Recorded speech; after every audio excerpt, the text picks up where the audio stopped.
অযথাই মিছা কথা কৈ সমাজত বিভ্ৰান্তিৰ সৃষ্টি কৰিব আমি এইটো কেতিয়াও সহ্য কৰিব নোৱাৰিম। সেইটো আমি কেতিয়াও সহ্য কৰিব নোৱাৰিম।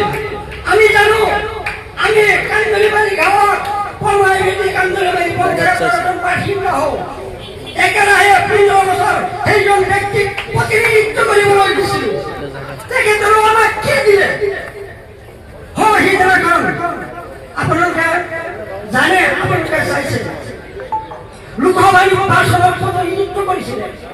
সেইজন ব্যক্তিয়ে মাত্ৰ 1,25,000 ভোট পাইছে। লজ্জাৰ বিষয়, জাতিৰ কাৰণে লজ্জাৰ বিষয়, আমাৰ মুছলমানৰ কাৰণে এটা লজ্জাৰ বিষয়।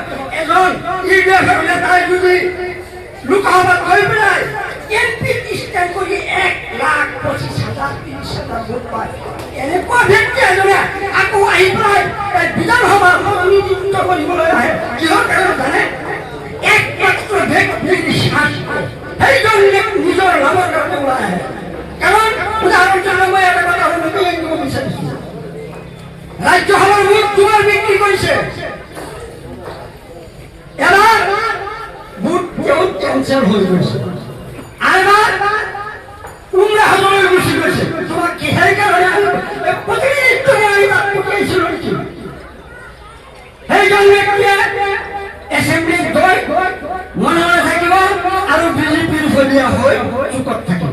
আমাৰ বিজয়ক মহোদয়ে এছেম্বলিত গৈ ভাগত গঠন কৰি জাতিৰ হকে কাম কৰাৰ কাৰণে প্ৰশ্ন কৰি থাকে, আমি টিভিত দেখা পাওঁ।